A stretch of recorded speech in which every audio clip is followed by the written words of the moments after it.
আসসালামু আলাইকুম। আজকে আমরা জানবো একটি জমি নামজারি করতে হলে আসলে কি কি কাগজপত্র প্রয়োজন হয়।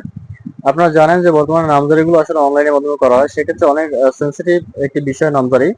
তো আপনি যদি ক্রয় সম্পত্তির নামজারি করতে চান তাহলে সেক্ষেত্রে আপনার যে বিষয়টি প্রয়োজন হবে, যার কাছ থেকে জমি ক্রয় করছেন তার কাছ থেকে যে দলিলটি আপনি দলিল করেছেন সেই দলিলের মেইন কপিটি আপনি অনলাইনের মাধ্যমে স্ক্যান করে অনলাইনের মাধ্যমে আপনাকে আপলোড করে দিতে হবে। সেক্ষেত্রে আপনার দলিলের মেইন কপি লাগবে। এরপর হচ্ছে যার নামে মিউটেশন হবে তার ভোটার আইডি কার্ডের মেইন কপি লাগবে, অর্থাৎ আপনি স্ক্যান কপি অনলাইনে আপলোড করে দিতে হবে, সেক্ষেত্রে মেইন কপির প্রয়োজন হবে। এক কপি পাসপোর্ট সাইজের রঙিন ছবি লাগবে, সম্প্রতি তোলা অর্থাৎ রিসেন্টলি তোলা লাগবে।